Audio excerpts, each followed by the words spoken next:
Hello and welcome to Newswire. I'm Ayza Omar. It is the 23rd day of complete curfew and communication lockdown in Indian-occupied Kashmir. There are various reports that from the state that over 4,000 Kashmiris have been detained and hundreds wounded in protests. But the Indian media and the government says all is well.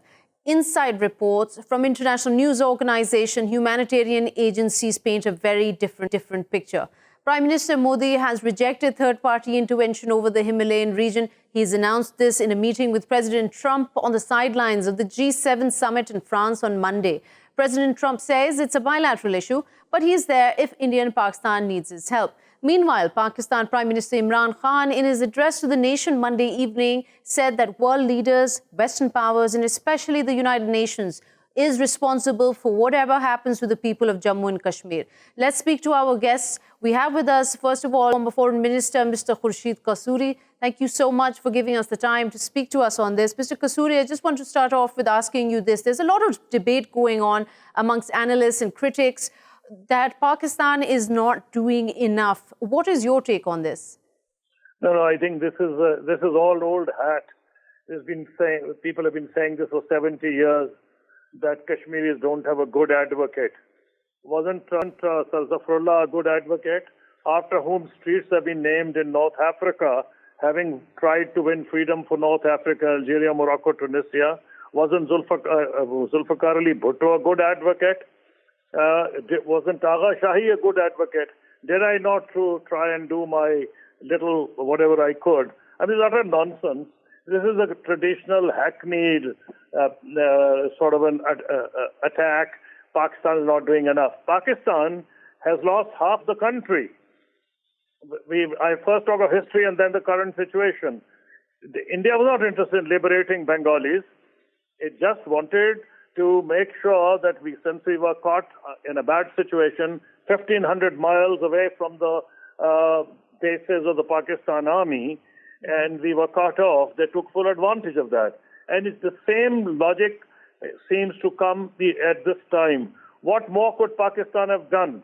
First of all, I was hearing your comments. You said that Modi said that, we don't want an intermediary. Mm-hmm. Oh, well and good. But if you don't want, he says, we will talk to each other. But he has already said he will not talk to us. True. This is utter nonsense. And then when President Trump said that he's still available, the important thing is not what Prime Minister Modi says. Because even when President Trump, sitting with Prime Minister Imran Khan, said that he was prepared to mediate, it was clear that India would never accept. The news was that Trump is saying it. Right. President Trump, who had been siding with with India for a long time, trying to build it as a strategic partner against China, and having already condemned Pakistan for all the failures of America in Afghanistan. The fact that President Trump now feels that Pakistan has done a lot to help diffuse the situation in Afghanistan, to help the dialogue between the Taliban and the Americans, it means that President Trump meant what he said. And even on the sidelines of G7, he repeated that. And if you look at the printout of the State Department, they have said more or less similar things. India is not going to change its tune. So let's not be worried about what India is saying. If some people feel he's changed the facts on the ground. I don't understand what facts he has changed.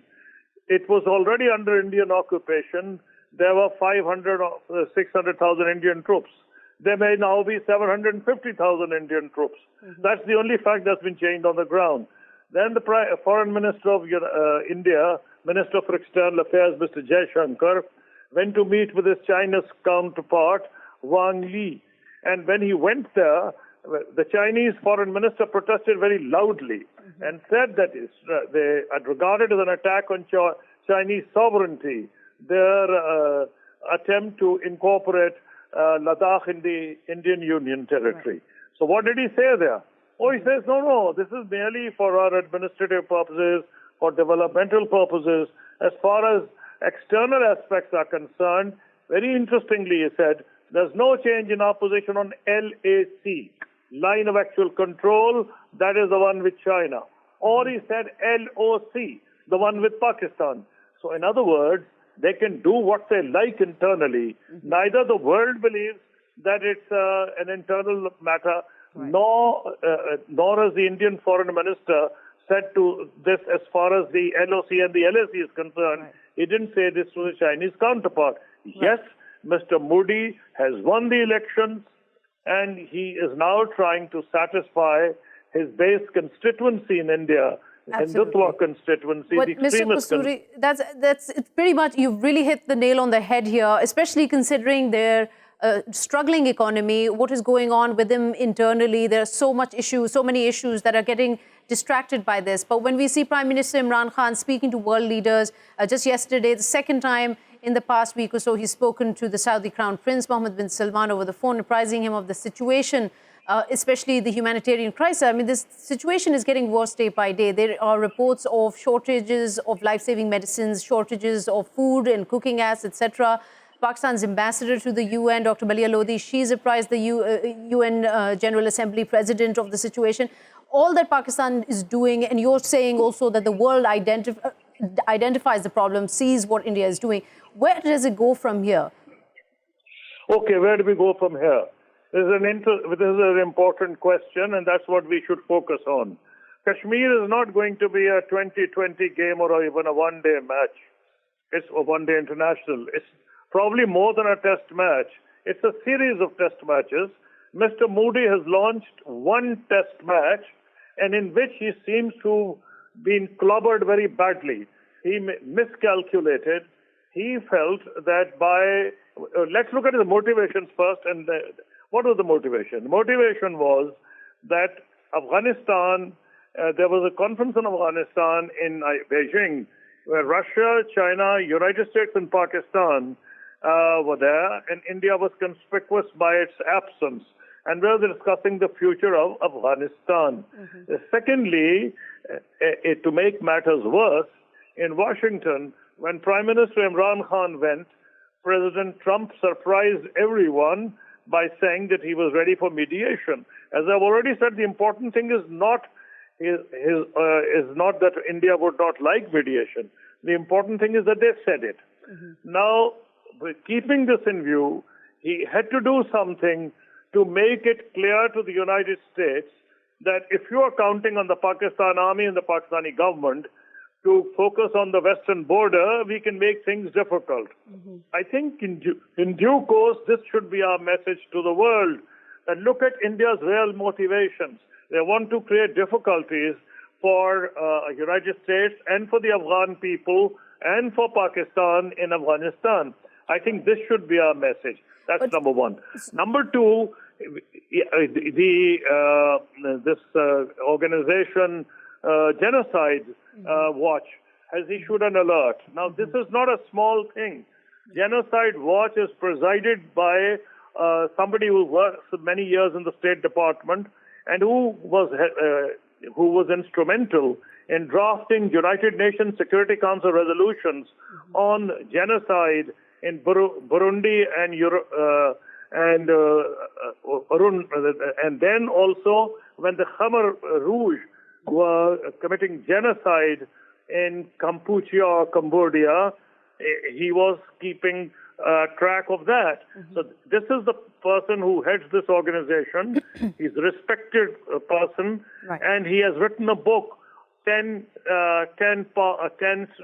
Steps to Genocide, and he's alerted the international community. Then the entire world media, I monitor that on a daily basis, American, European, the journals that focus on foreign policy and major think tanks are saying exactly the same thing. Although Pakistan used to be on the receiving end until a few months ago, I used to monitor the same media. I'm sure you did. But the situation has changed drastically and entirely. Mr. Modi wanted to keep it under wraps. It's become internationalized. And the very fact that he's kept under wraps and even kept the Indian opposition out of Kashmir proves that things are not normal. this is what we have to focus on. Right. This is what our diplomacy should be all about. The Foreign Office, I'm sure, are already focused on it, having headed the Foreign Office for 5 years. Right. I know how much importance the Foreign Office pays to Kashmir. Right. Now there's going to be a Kashmir desk in every embassy. Yes. And the Prime Minister of Pakistan has said that he'll be Kashmir's ambassador. But so Mr. Kasuri, continue let me to hammer at it so right. that India doesn't get away with human rights violations. Absolutely. And if India continues to do that, it will be a big price. Only yesterday I was reading an article by a former United States ambassador to Pakistan, Mr. Milam, in which he said that India should now stop saying that it's the world's largest democracy. So India will have to pay a big price. And it already is, especially in terms of optics, the world's biggest democracy, as it likes to call itself, is really getting a bashing. I really appreciate the cricket metaphor you used there. But I want to ask you this, Mr. Kasuri, especially the point that you raised, how India might be, and as you said, is reacting to being sort of sidelined in this Afghanistan conflict that is being trying to be resolved with Pakistan's help here. Now, if this is the case, are we looking at some very is it concerning how the next few months are going to turn out to be, especially considering that the presidential elections in Afghanistan are due in September, and also they're coming closer and closer to a peace deal? Is this something that might actually trigger an even bigger blunder on part of the BJP-led government? You see, the point is, bigger blunder can only be war. Now, let's look at the history of war. We have, on 10 occasions, if you consider Pulwama the latest, either gone to war or we have been near a war. The 5 times when we went to war are 1948, 1965, 1971, the run of Kutch, and then the Kargil War. These 2 are minor wars, but the other 3 were not. And then, as I was resuming office, this was in full swing, this 1 million troops face-to-face, the largest mobilization since Second World War, when the 2 armies were literally looking at each other at barely any distance across the borders, international borders. And the whole world was holding its breath. The 2 nuclear powers were near a war. Luckily, we did not go to war. But does India want war? Now, supposing they want war, there's no doubt that although they may try to widen it as they did in 1965, but the focus will be on Kashmir, and the entire Kashmir Valley will then revolt against the Indian army. Do the Indians want that? I don't think they would like a war, because their own position in Kashmir is going to be very weak, very precarious, with about 700,000 troops holding people in bondage. And if there is a Pakistan-India war, these troops will be then needed in the war with Pakistan. So what will they do? How will they control the Kashmiris? So I don't think India wants a war. It's going to, of course, if it does commit the blunder, as you're saying, what can BJP do? I think this was a blunder of the highest order. And if they commit yet another blunder, first, the international community will understand what's happening, who is the guilty party. Number 2, Pakistan army can hold them for a long time, even conventionally. But what I'm trying to, because our conventional capabilities are vastly improved. All the recent literature, which has been published in the form of books, attests to the fact that Pakistan's indigenous conventional capability is far advanced.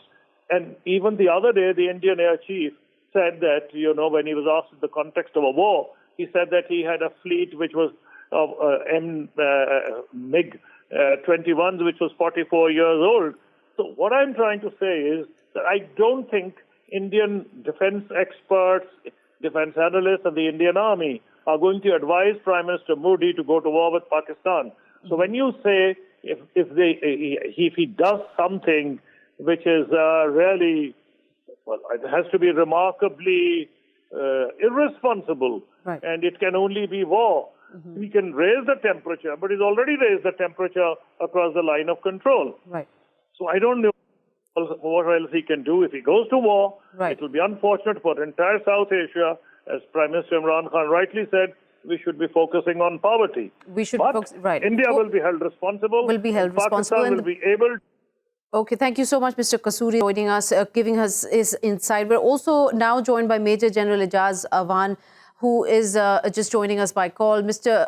General, if we are to just sort of take forward this commentary you heard from from Mr. Kasuri, essentially about whether India would be thinking of even making another major blunder, considering that it can't afford to at this point.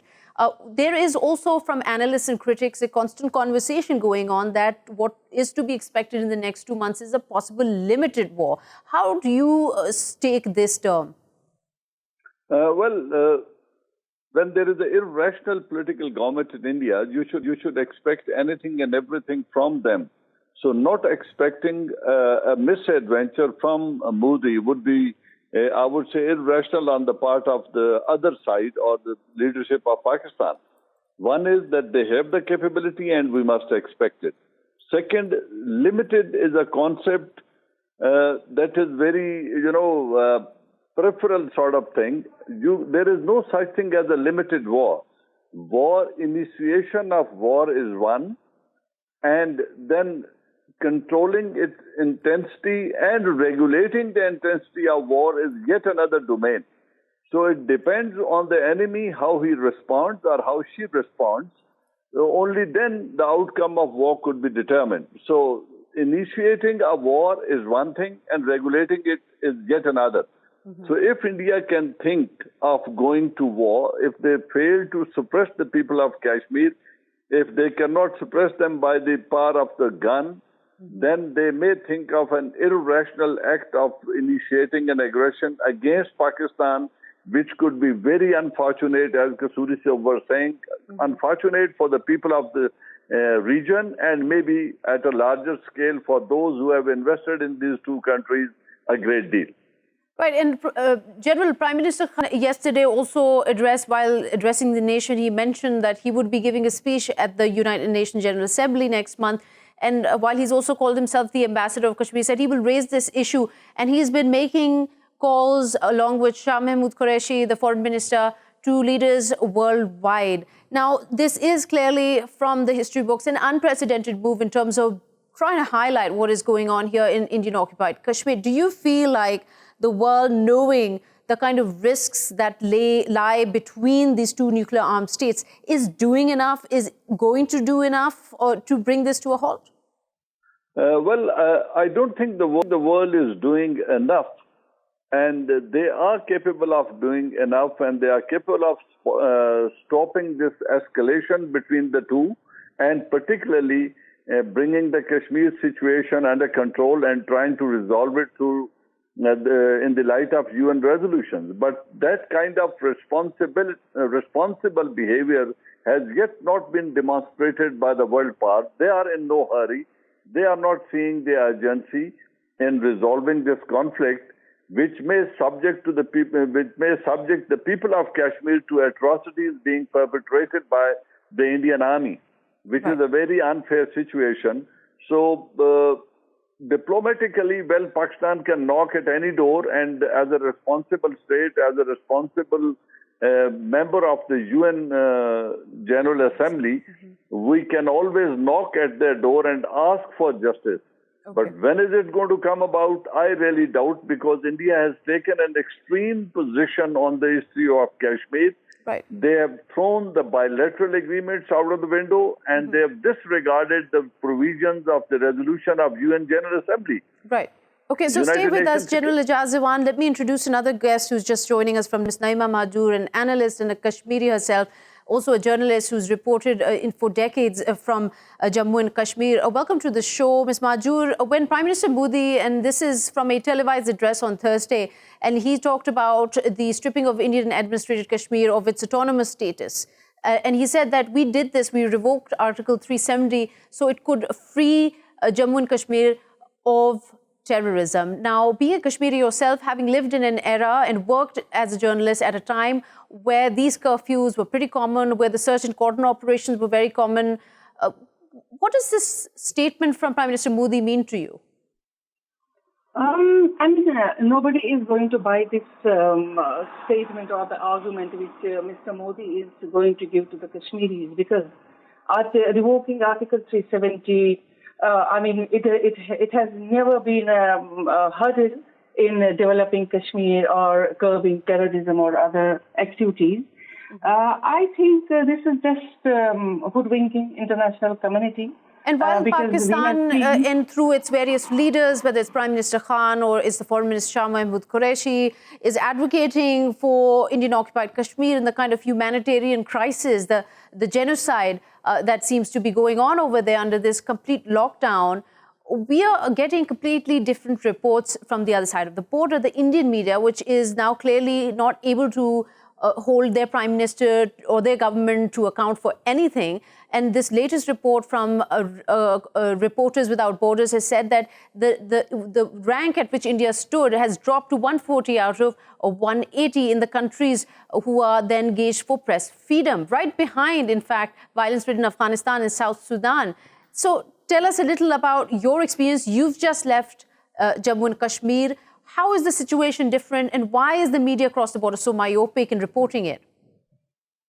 I think the Indian media and most of the intellectuals even, and the ideologues even, they are towing the line of government at the moment, and that's why Kashmiris, you can see the lot of anger among Kashmiris, frustration and the suffocation, that why media is behaving in such a manner where there is not a single voice of dissent is coming from the Kashmir, because if the government of India is thinking that every Kashmiri is happy, why to lock down them? Why don't you just see and lift the restrictions, lift the curfew, let people come? If it is a democracy, then you have to, act like a democratic country. You cannot just be a dictator for one part of the country and then you have a democracy for another part of the state.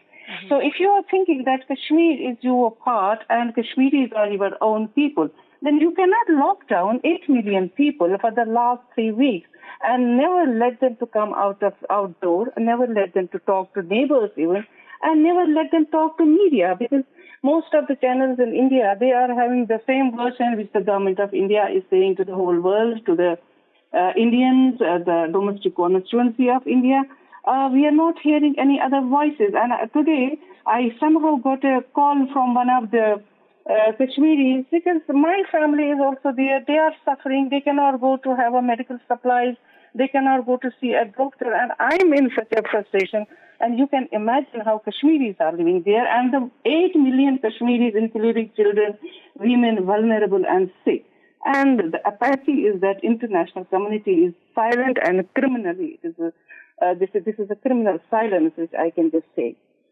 Right. So coming back to you, Major General Ijaz Awan, talking about not just the fake news propaganda, but also this being possibly leading to tensions between Pakistan and India. And I just want to revert to what Foreign Minister Shah Mahmood Qureshi recently told reporters in Islamabad. And I just want to quote him here.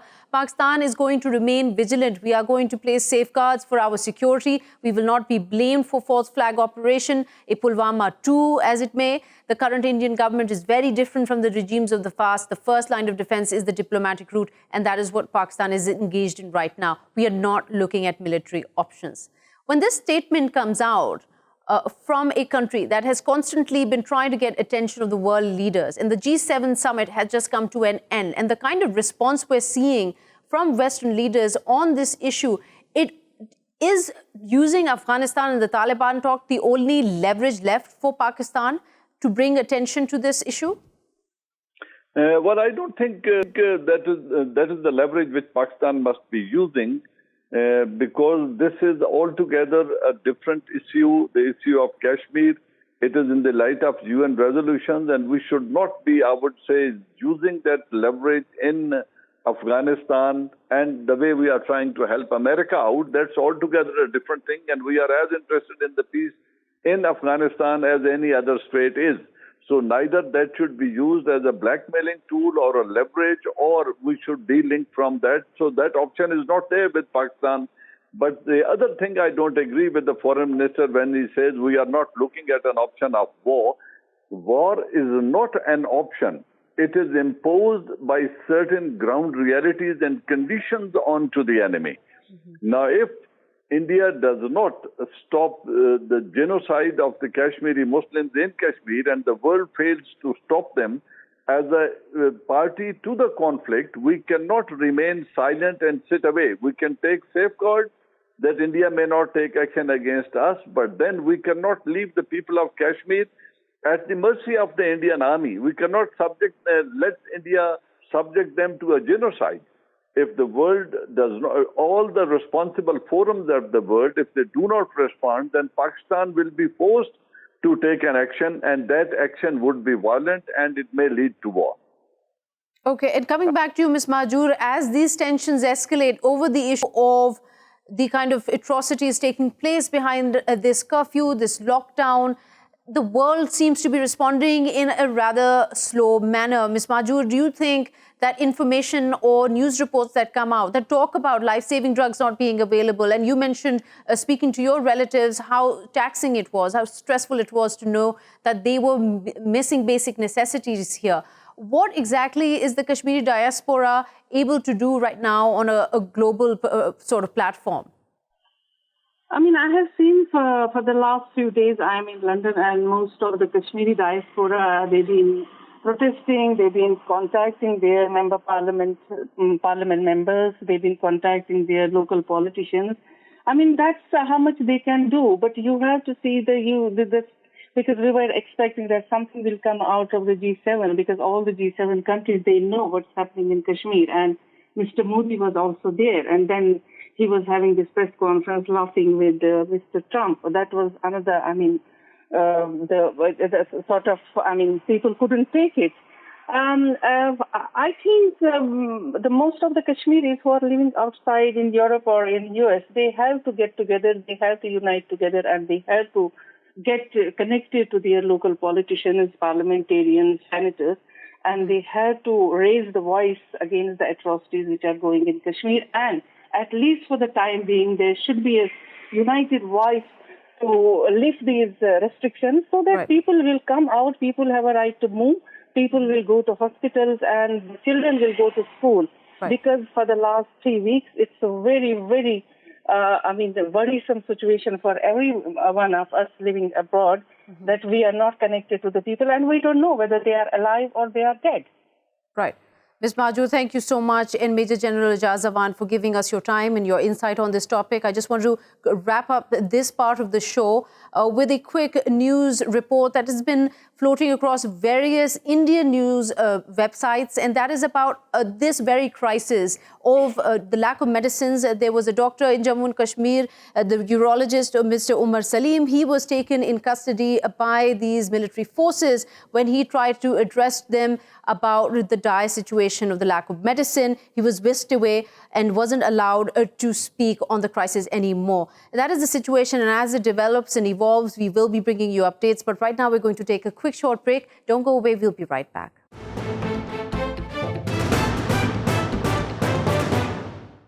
Welcome back. I'm Ayza Omar, and you're watching Newswire. Now, Sudan's UN Ambassador Umar Mohammed Siddiq has asked the United Nations Security Council on Monday to lift its suspension of troop withdrawals and to make sure that all peacekeepers leave Darfur by June 2020. However, the African Union is not so confident that the region is ready yet. Now, last June, the UNSC had voted unanimously to put a halt to withdrawing UN and African Union peace forces from the region as the country was going through a political crisis. But is this just about troop withdrawal? This is a question not only that we want to investigate with our analysts, but I should also mention here that just August 17th, the Military Transitional Council and the Forces of Freedom of Change, an umbrella group representing those opposition parties in Sudan and also the voices of the people, have come together, signed an agreement, and is being hailed across the world as a very positive step. So what we are seeing at the moment, can we attribute it to Sudan's leadership, which has just appointed its new Prime Minister, Mr. Abdullah Hamdok, trying to sort of change the image of Sudan and, of course, work on its ailing economy? We'll be finding out from our guests today. Let me introduce who with us. First of all, we will be talking to Mr. Tom Rhodes, a journalist joining us from Nairobi, and Mr. Ahmad Mclad, an analyst joining us from Sydney. Welcome to both of you. Thank you for taking out the time to speak to us. Mr. Rhodes, I'll come to you. This situation in Sudan, as it evolves with the new Prime Minister, it's also looking at a sort of bid to try and get a loan, a bailout package from the IMF, but it's in a bit of a fix considering that the US designated it a terror state back in 1993 during the deposed Sudanese leader Omar al-Bashir's regime. Is this the Prime Minister's attempt also when the UN ambassador appeals to get the peace forces out of Darfur, an attempt to sort of change the image of Sudan? Well, yes. I mean, the Premier, Mr. Hamdok, has a huge challenge ahead of him. He has to essentially do a huge facelift, for the entire country and convince foreign actors to invest in Sudan again. I wouldn't want his job, to be honest. And as he said, you know, the U.S. has at the moment refused to lift the terrorism sanctions, which they applied during the Bashir regime. Mm-hmm. So, Mr. Rhodes, at the same time, the African Union is not very keen that these peacekeeping forces leave Darfur. They believe that there is still a lot of unrest. Particularly one specific militant tribe is a big threat to the region. There's still conflicts going on. Is there any weightage in the concerns of the African Union with the current situation? Oh, absolutely. I mean, their concerns are perfectly justified. And I think that's an important point that we should raise here. There's a big divide between what we're seeing in Khartoum and how people are surviving in Darfur, whether it's in the towns in Darfur or the IDP camps, the internally displaced camps. I mean, when you talk to people in Darfur these days, they're optimistic but very cautiously optimistic about this new government, because they simply haven't seen any changes since this revolution began. As you mentioned, there's one tribe still very much in control of the Darfur region, and this is under the RSF, the Rapid Support Forces, which are formerly the Janjaweed, and millions of internally displaced Darfuris remain displaced. They still can't go home, despite the fact that we have this change in government and relative peace in Western Sudan. Mm-hmm. So I think the AU's concerns about the peacekeeping force leaving at this time are quite justified. At the same time, I can understand how the new government is trying its best to present a new image and try and enforce a sense of peace and security as soon as possible. Okay, so Mr. Mclad, let's get your take on this, especially considering that at the same time, we are seeing in the world media pictures and videos of deposed leader Omar al-Bashir appearing in Khartoum in court for charges of corruption against him. Well, we believe that he's in jail, but we don't believe that the whole court case is genuine.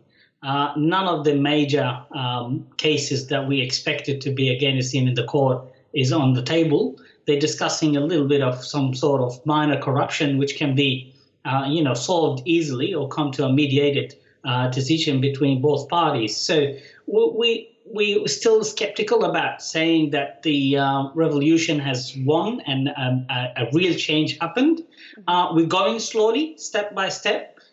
We are very cautious about each step happening on the grounds. I personally think that the United Nations should not pull out of Sudan because it's one of the cards that has been used by al-Bashir to cause a bit of an unrest to continue as a president. And his, the successor, Hemeti, is one of the famous people who knows how to make the Darfur region go into fire. So absolutely, I won't accept that the United Nations to go out. No one will accept that, not yet, until we have a full transition to an actual working civilian government with no, share of power with the military, and then we can slowly pull out, having a full confidence that there is no one can play again and light and erupt the region again. Right, and it really comes in the way of the new sort of the MTC and the Freedom for Change coalition trying to secure, as you said, Mr. Rhodes, giving Sudan a facelift here. The Prime Minister is facing a big challenge, but when critics come out, especially Sudanese, come out and say that this trial is just a cosmetic change and he is being tried for corruption charges. In fact, many are demanding that he be handed over to the ICJ where there is an arrest warrant against him. Yeah, absolutely. But I sometimes feel that we need to do a step back in Sudanese history. I mean, the idea of Omar Bashir, the former president, being on trial at all a few months ago would have been, a huge shock to the system. So yes, I mean, it doesn't fulfill everything that people demand, and they rightfully have these demands. Mm-hmm. I mean, for one, why is he not being tried on human rights grounds? Why is it simply corruption and economic issues? But at the same time, it is a step forward, and the corruption charges are immense, as we're learning. I mean, this man had something like, there's some estimates say around $450 million. Right. Okay. So coming back to you, Mr. Mclad, I understand that you also have the same criticism that this is a cosmetic sort of court case that is taking place. Now, in the eyes of the US, where they have given, in fact, statements over the Prime Minister Hamdok's request for an $8 billion foreign aid package for 2 years to try and sort of help Sudan's economy. Do you feel that there is a validated fear that the US is sort of going to end up dictating terms here to the new leadership? Absolutely. I think the U.S. government is optimistic in dealing with Hamdok government, just like the Sudanese people. We are cautious, we are worried, but we believe in Hamdok because he's been chosen by al-Bashir before and he rejected, working with the Bashir cabinet at one stage. And he, if you look into his CV, he helped 3 other countries in African countries to stabilize their economy in a way or another. He was part of a success story like in Ethiopia. So we have a great hope in this man and his knowledge and his abilities. However, it's just like, is he able to be able to play it safe with the military council and what will happen next? And are we hoping that the Egyptian scenario won't repeat itself in Sudan? So, Mr. Mclad, from what you're saying, this again sort of highlights the sense of mistrust that the people of Sudan have with the military, which obviously must have a lot to do with the fact that Umar al-Bashir was there for over 3 decades. Absolutely. We have reached a state that we don't trust humans, we trust results. We'll wait for the results. We'll see what happens. So when you see the kind of debt that Sudan is currently, which is about, and by some estimates, 60 billion, and with Hamdok sort of, Prime Minister Hamdok trying to highlight that the interest on these debt payments is roughly about $3 billion itself, $3 billion, and he's reaching out to the US, who is turning around and essentially saying that we're not trying to dictate terms here, but there's going to be an obstacle. It's a terrorist state. We can't really loan you much money. Then does that close the doors for any other organization, whether it's the IMF or the World Bank? I think that will bring Hamdok again to the main issue of Sudan, which is the instability. If he's able to stabilize the region of Darfur, then he's taking the Sudan into the right direction. We are a wealthy, country, and we're able to pay this debt back. But the thing is, are we stable enough to be able to produce and function and get the country in the right track or not? I think Hamdok has a very tough job. It's not about the economy. Before the economy, it's peace, and whether he is able to, conceal a deal with this military and the current instability state. Absolutely. You've highlighted how it's a very difficult situation that the Prime Minister is in right now. But in terms of Mr. Rhodes looking at the progress they've made just since December when the protest started, would, in your opinion, in the kind of history Sudan has, wouldn't it be labeled an unprecedented sort of progress, even though there are a lot of critics over the MTC and the FFC agreement that was signed August 17th? But would you say that it is unprecedented in moving forward? Oh yeah, absolutely. I'm generally a pessimist, but I'm trying to be optimistic because I've simply never seen this kind of developments in Sudan before. And I think we need to keep this in mind. I mean, as a journalist, as a small example, I'm amazed at the sort of the change of reactions that I get when I do interviews with Sudanese people. In the past, people were too scared to talk about certain issues, and now they're very vocal.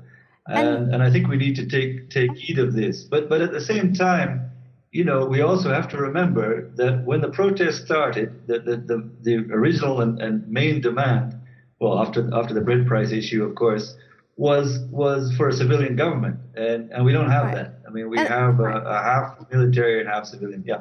So I'm glad you brought that up, Mr. Rhodes, because when the protest started, we also saw that it was, like you said, the high food prices, the runaway inflation was a big part of it. So when Prime Minister Hamdok comes out and says that the key to anything is that we can do in this country is to get United States to remove that state sponsor of terror that Sudan is on the list of. So do you think in order for this democracy to be formed and move forward, it would be crucial for the US to make a step or a move here?